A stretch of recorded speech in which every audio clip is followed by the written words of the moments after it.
Okay, I think we're ready to roll here. So today's discussion will be from Scott Groel from Clemson University about Racktables for graphical HPC cluster management. So I will let Scott take it away. Yeah, sure. Hi, everybody. I guess let me get my screen shared here. This is my first time using Zoom, so bear with me if I struggle a little bit here. Let's get rid of that. So I guess I'll start just by kind of running through a little bit of our environment, just because it does play into a little bit of what we're doing with Racktables here. Our cluster right now is about 2,000 nodes, and then we also have Cloud Lab and some other systems that we maintain on our side of the house. We use PBS Pro for our job scheduler and XCAT for provisioning. So Racktables kind of came into play when we were looking for something to really kind of maintain logs for repair history on nodes, just to kind of help us with tracking, like for common and recurring problems, history, so we could track across multiple nodes if the same problem was coming across multiple machines. And really just kind of also giving us some insight into status on projects besides just like a text dump in a terminal. We can get a visual representation of what was going on. Some other things that came into play after we kind of started playing around with this that we're interested in and starting to implement. We have system warranty details and reporting, network map integration, but the vanilla Racktables does have some shortcomings that we've been having to kind of work around, and I'll kind of highlight some of those as we start here. So what we're looking at right now is the demo of Racktables, which anyone can view. It's racktables.org, and you can go ahead and start the demo. One of the first things that we kind of noticed off the bat was there wasn't really a quick and easy way to load a bunch of data into this at one time.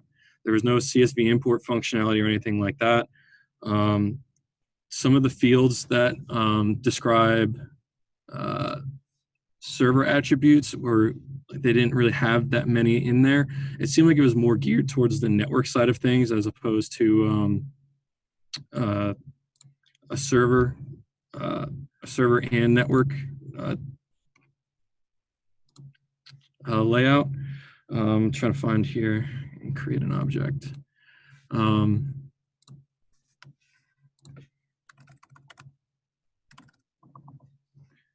So I'm just going to create a new object here.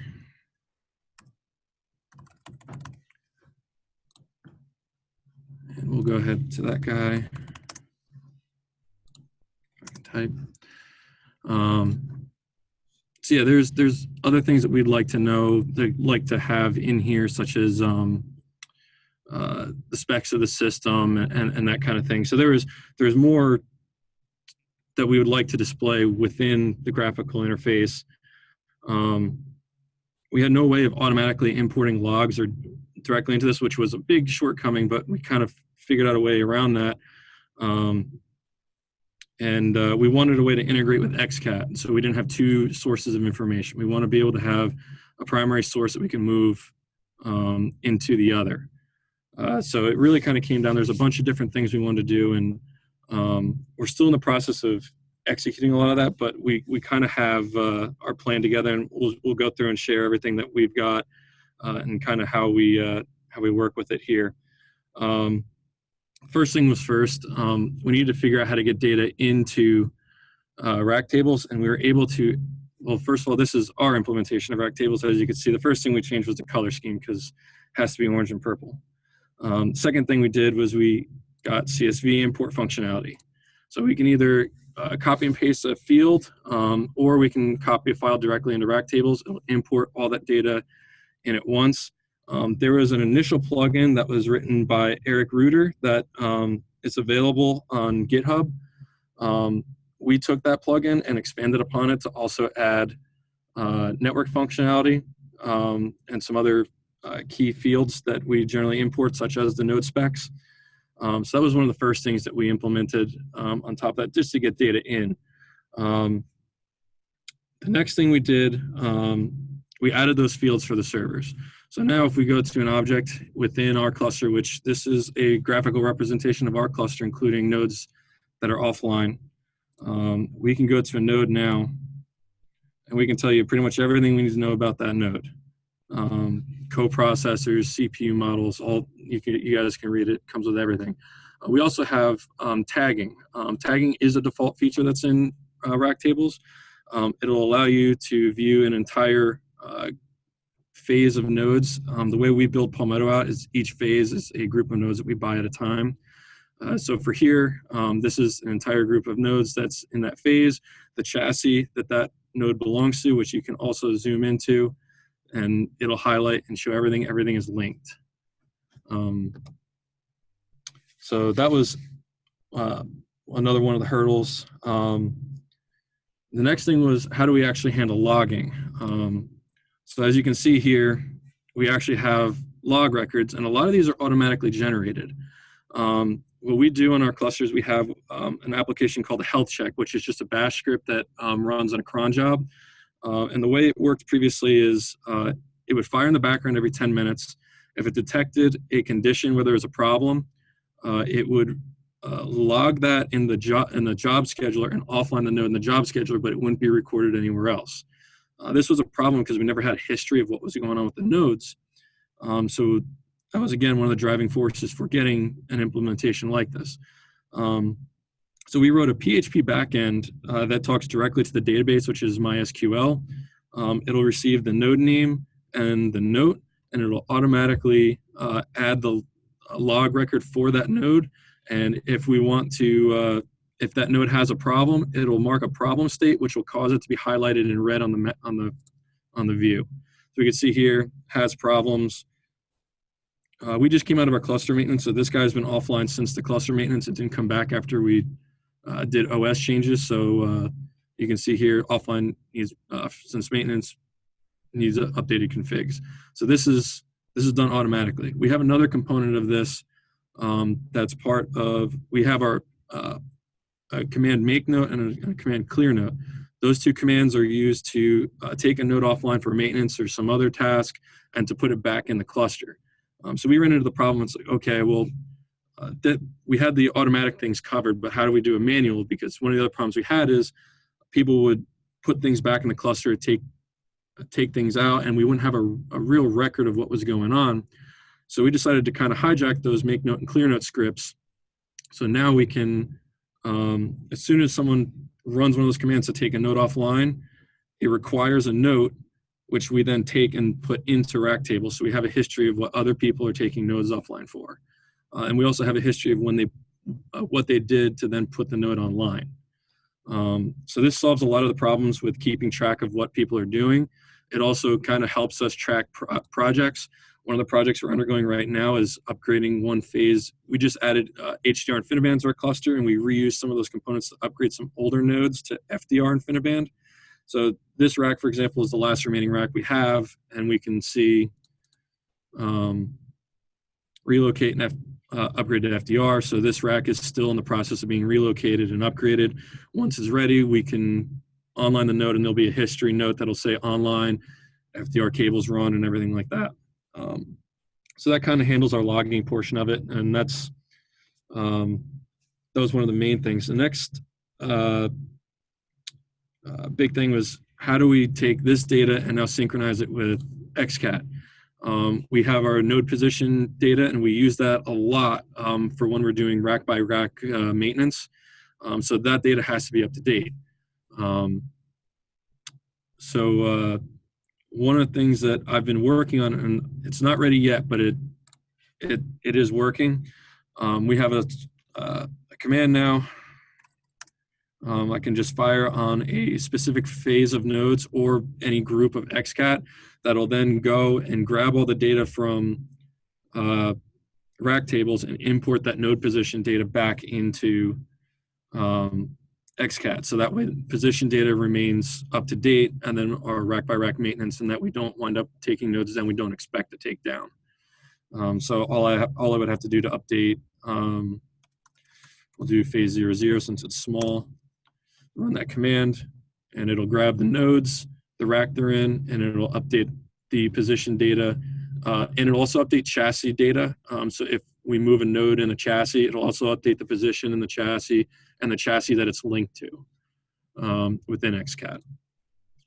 So that was the next thing. We're still working on some additional data. Since we can import into CSV, it makes sense that we can take new nodes and import them into Racktables quickly using CSV Import.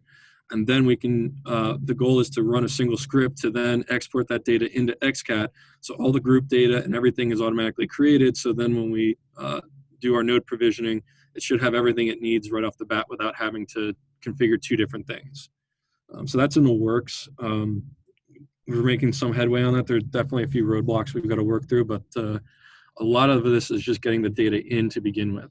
That seems to be a common problem anytime people look at solutions like this, is just getting the data in and then keeping that data up to date.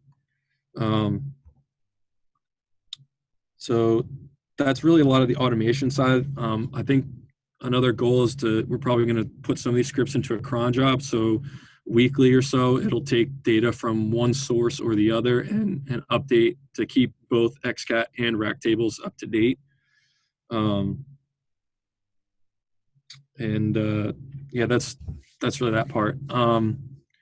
The logging itself on the back end is really simple to implement. It's just a curl statement. Going back to the logging, that is, it's a simple curl statement, so it should be able to be implemented really in any kind of different ways. One thing that I'm looking at now is Nagios, implementing it in. So we have the health check, which gives us automatic health data on the nodes itself. We don't really have anything that monitors the health of, let's say, the switches or the PDUs or anything else. So it would be nice to take Nagios and do some of the checks we have in Nagios to automatically report that data back into Racktables. So that's something we're looking into. And one other thing is logging is only as good as the information is given when someone is physically taking the nodes up and down in the job scheduler. So while everything is great when it's automated, we still have the issue of some people that may not put a very descriptive note as to why they take a node offline or why that node is put back in the line. So one thing we created to kind of alleviate a little bit of the repetitiveness, we created what's called a bookcase. And this is just an object, and it's really just designed. So if we have, we'll take our DL560s, we can add administrative notes to this object that would be, that would encompass all the notes. If there's a common problem between any DL560, we can make a note of that in the bookcase and what was done to resolve it. So that way we don't have to append that note to every single node. It just kind of keeps it from getting very out of control and long-winded. We want to try and keep the logs for the node more specific to that node and more descriptive, so we can really kind of track common problems with those. So we can find repetitive problems to come up with a different solution to fix them. One other thing we're looking at, Racktables does have an Snmp implementation for network switches. We haven't used it yet. We've done some manual network map importing. The network maps themselves are pretty straightforward. They're mostly text-based. So if we look at our IB core switch, which is an SX6536, we can see if we're looking at core 1 leaf 7, and this map is not complete. There's still stuff that we're importing in. We can see any of the optics that are plugged into the ports on that switch, and we can follow the cable path. It'll tell you what port it's connected to on the other end of the host system. So that's the kind of mapping that we're looking at importing. Previously, the way we were doing everything was in Google Docs and Google Sheets, and the organization was sometimes a problem, where sometimes maps were under different names and things like that. We're looking at importing everything into Racktables to really have a single source of information for everything. And then that data can also be moved around as needed. Since it's just an SQL database, we can have some fluidity there. So there's definitely some things that some additional things we're looking at, and one of those is building a a module for spare parts inventory, because that's another thing we kind of have in Google Sheets is a spare parts inventory, and oftentimes that goes unupdated. People grab parts off the shelf, and then we never really know what we have. This is in the works a bit. I have a dev environment that I've been playing with this. The goal is ideally to create a parts inventory and a compatibility system, so that way when we import parts into this, we would have another tab along the top here that would contain spare parts, and that would list every part. So then if this node, let me see, I've got one offline that I can, for example, 1455 is offline with a fan issue. It's reporting that a fan is not spinning. We know what the fix for this is, but we'd have a tab for spare parts up here. So when we know what the fix is, we can go to this. When we take it offline to fix it, we can select that part. It'll automatically deduct it from inventory and append a log to this object stating that the part was applied to this specific machine. And that way we can keep some automatic parts inventory management. But again, it's going to be predicated on, are people going to physically do this? And we just got to get in the mindset to do it. So we're trying to automate as much as we can in that regard. Yeah, that's in the works. And then there is some reporting within Racktables that is useful as well. It's something that we haven't leveraged as much yet, but this is still new. We're working on it. So, for example, this is a report, pretty much everything that's within Racktables itself, including for object tags. So these are each of the phases of Palmetto, including our DSCI, which is a big data cluster, and Cloud Lab. All of that is recorded in here. So if we wanted to get into expirations, for example, it'll give us support contract information, warranty expiration dates, anything that's coming up within 30, 60, 90 days. And this is all default. There are capabilities to expand this and to get additional custom reporting out. And that's something else we're looking into. But yeah, these are all things, for example, that went out of warranty within this past year. So reporting is something that we definitely want to improve upon. There's also file storage capabilities within Racktables. Racktables can store a file for really and append it for any object. So one of the useful cases for that would be switch configuration backups, where we can cron job and back up the switch configurations automatically, link it to an object in Racktables and store it here directly, so there's organization and everything is stored in one place and easy to find. We could also potentially do that with patches for firmware and that kind of thing, and append it towards the phase. So yeah, I can get into, if some people have any questions, I mean, feel free to chime in. I can get into some of the customizations that we did and kind of how to do them. I do have a page up on my GitHub with this version of Racktables that has the color scheme changes, which one of the things we also changed was the problem state was kind of a dull red, and when you're actually selected on a node that has a problem, it didn't change the color, so we just kind of made things really bold so it would stand out. But okay, Alan, what kind of Snmp options? Yeah, that's something that I'm still looking into. Let me get to a switch and I can see what's pulled up on it.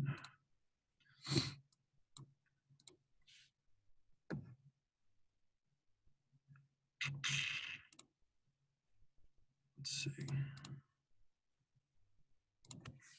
Let me figure out where they put it.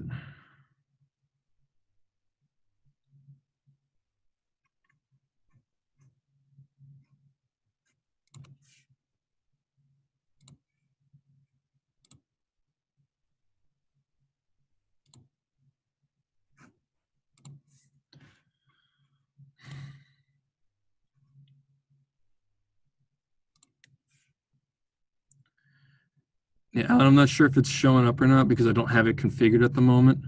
I can get back to you on that. There should be some documentation on Snmp as well on the wiki page for that. For the customizations, I kind of doubt they'll wind up in the main branch. CSV Import is a plugin that's externally maintained. Our version of it is just it has some additional features put in, so that's available on my GitHub if you want to download that specific plugin. It's a single file that just gets dropped into the plugins directory under the main branch. The color scheme changes.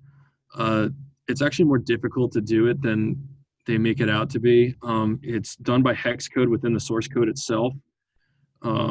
So there's instructions on how to change that in the main branch. You don't have to change it at all if you don't want to.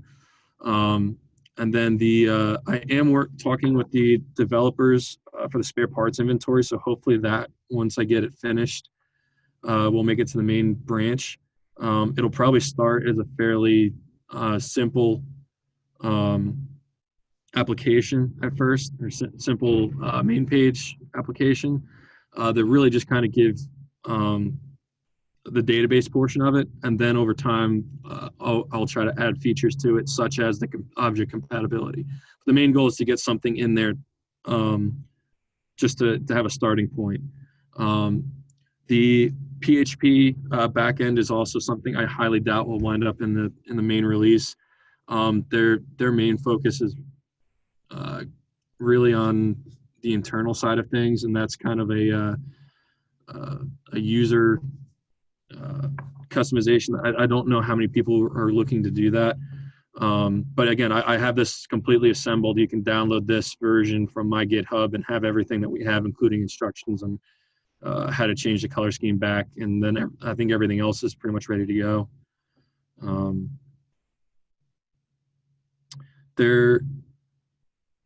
So there's been a lot of talk on the mailing list about REST API, and I believe there's some stuff, but it's not a fully implemented API at the moment. That's been a point of contention. I think there may be one or two people working on that, but that's something that's not currently in Racktables. Everything that we've done has just been PHP files in the back end, just to fill in what we need to, just to interface directly with the database. And that seems to be what the recommendation is at the moment, is just if there's something that this doesn't do, just handle it in the database yourself. I can actually pull up the database. I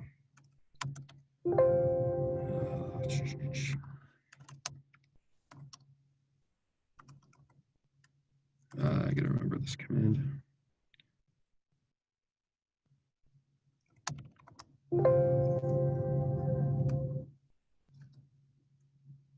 Let me get off screen sharing real quick, get in.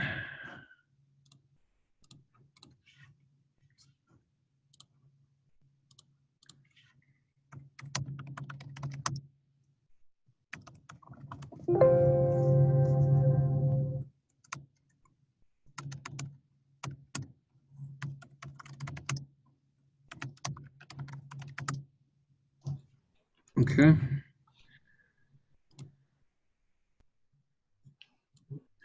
All right.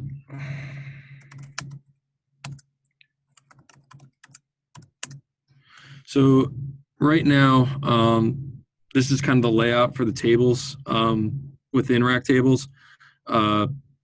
Really, the main ones that we were concerned with when we did the CSV importing was the object log. And in order to interface with the object log, we also needed data from object and I believe it was rack thumbnail. So the way it works is pretty much is we send in a curl command with the information to the PHP backend. The PHP backend takes that node name and then queries the database to figure out, okay, well, what object number does that refer to? So it'll return back an object ID. It'll then create a object log entry with that object ID and the note that you attribute, and then it also deletes the rack thumbnail from the database. So it forces it to regenerate on the next page, next time the page is reloaded, which then gives us that lovely red view here. Because there's also the problem state, and I'm drawing a blank on where that is off the top of my head. I wrote that a little while ago. But yeah, there's also a problem state that we set here as well, which is a flag. So that's really how we handle that. Let's see.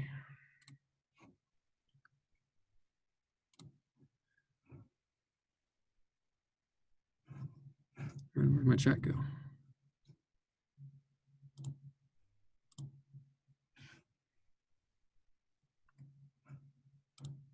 There it is.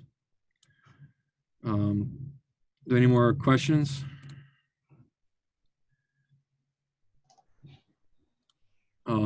I guess one other thing I can share is pretty much everything is searchable as well.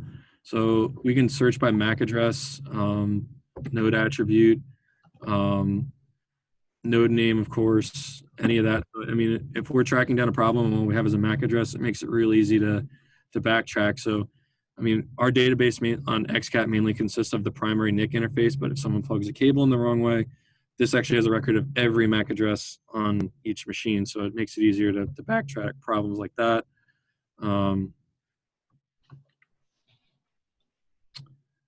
So the updates themselves, the database is pretty much unchanged, except for when I do the spare parts inventory, which is completely separate tables.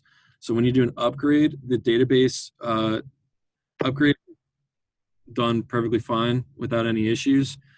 Everything that we do is really just kind of altering data within the tables. We didn't actually change anything with the database schema. Source code changes, all we really do is kind of patch things back in. Generally the code is in the same place, so it's pretty easy to track down. I need to write kind of a patch that when I get a new version, I can fix it real quick. I forgot one of the other changes that we made to this from the source version.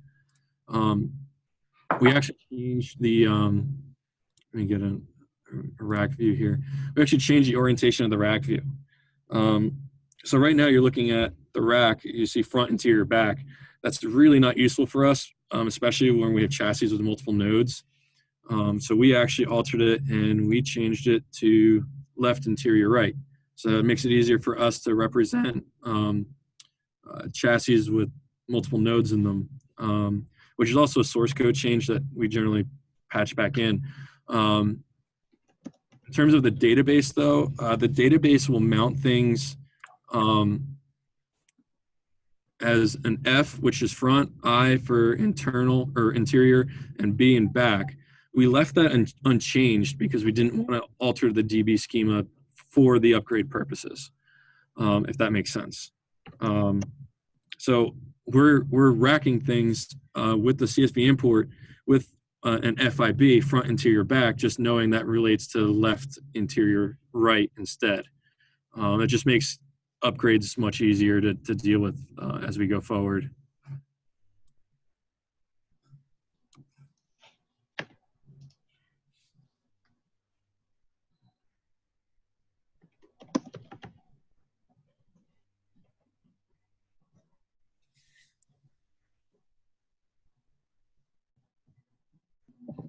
Anything else?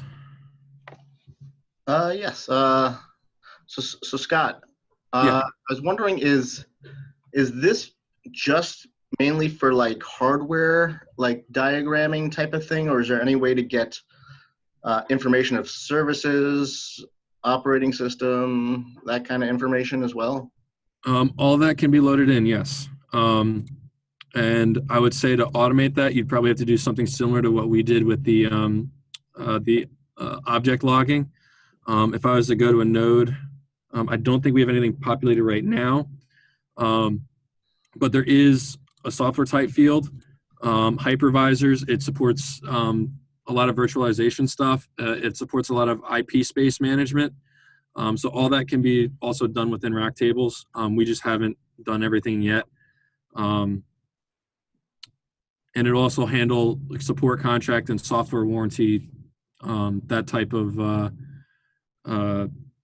tracking as well. And it'll also give you the reporting on that for warranty expirations and that type of thing.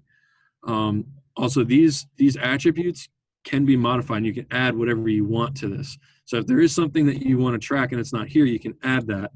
So you can go to the configuration and go to the attributes tab, and you can create a new attribute, and then you take that attribute and you assign it to an object type.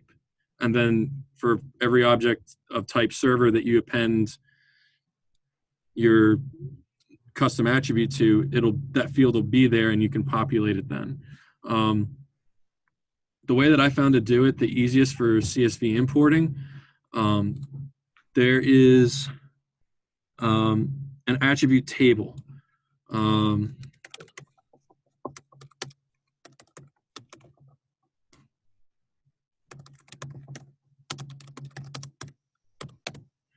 So for example, the ID 1 through 5 will give you the OEM serial number, hardware type, fully qualified domain name, software type, and software version.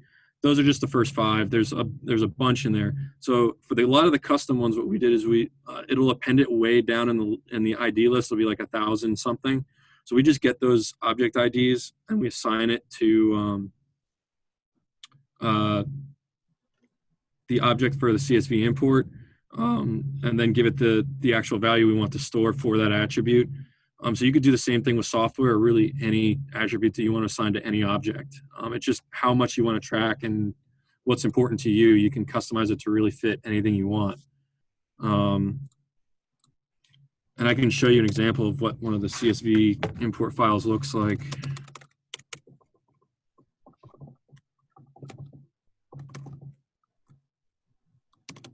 I forget what I got here.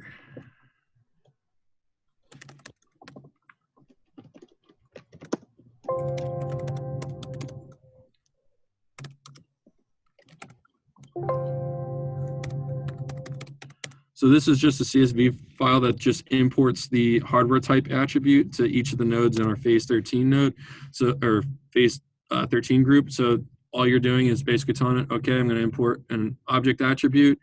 This is the object I want to edit. 2 is the attribute ID, which is what we got from that table.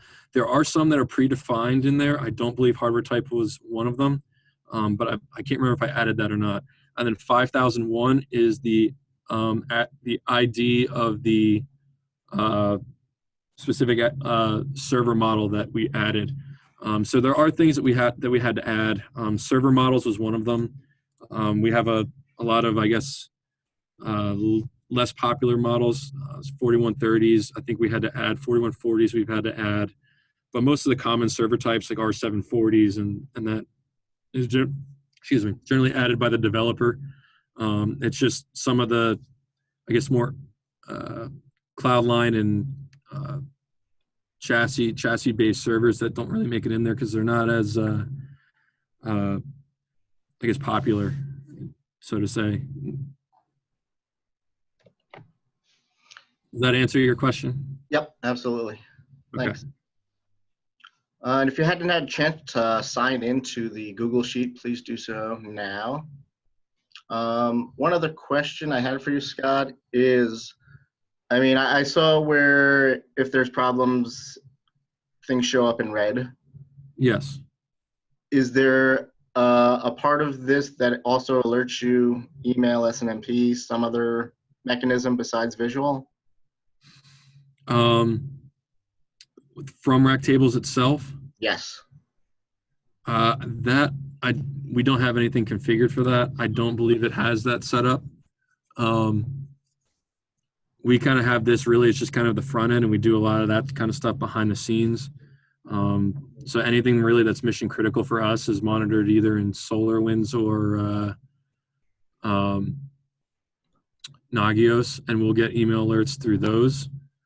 This really just kind of gives us the object history on, for example, if those alerts are triggered, what was done to fix those alerts and that kind of thing. Okay, understood. Thanks. Anyone else? We kind of treat nodes as commodity. If we have a node go down, a node goes down. Anyone else have any thoughts, questions?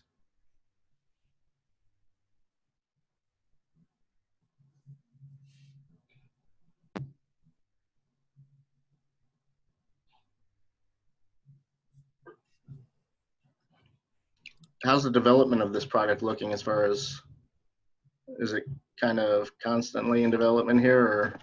Yeah, so we're on version 21.1, which I updated last year. It's moved to 21.3 since then. There is still a good amount of development going on. I think the biggest sore point that the community has is really kind of the interface itself. Just dealing with CSS. It seems like a lot of the people that are kind of working on this at this point in time are more system administrators and that really probably aren't web developers, which I'm kind of running into that a little bit too, dealing with the style sheets, trying to get the spare parts module built. But there is a good amount of active development, and I mean, I generally will see quite a number of emails coming through, and development seems fairly steady. So it is active. So the version 21 is actually a pretty big upgrade. They've completely reworked the plugins functionality. So they're maintaining the backwards compatibility for existing plugins, but they've added some additional functionality, which I haven't gone too much into yet. I just know that was the major revamp for version 21.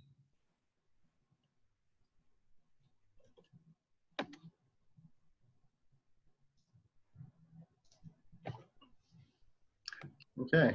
Anyone else have any questions here?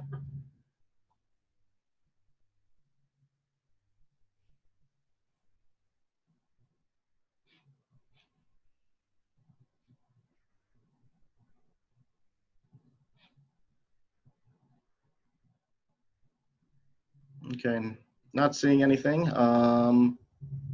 Let's see. Anything else to add, Scott? I think that's about it. I mean, if anyone has any questions or would like some additional information, I think my email address was on the meeting details, so feel free to email me with anything. I can give the GitHub repository out if anyone would like to look at this a little more and use the customized version. Even if you just want to read through how to do the customizations, that's broken out on the README in my GitHub. So you can do your own customizations in the vanilla if you want, and just kind of use the guide that I've written as a walkthrough. I've also kind of rewritten the installation instructions a bit because theirs are a little kludgy. So it can be a little useful if anyone's looking at this. It might be a good starting point. Yeah, if you can add your GitHub link to the meeting notes, that'd be great. Sure. Is that's that Google Doc, right? Correct. And that has Scott's email address as well. Yep, I'll add that right after this. Okay, perfect. Otherwise, yeah, we're recording this, so this will push this up to YouTube in the next day or so. Other than that, our next meeting is the third Thursday in August, and I think we have someone from the IceCube project who deals with the South Pole and petabytes of data and that kind of fun stuff. I think he'll be chatting with us next month. Otherwise, does anyone have any other last thoughts before we kind of wrap this up?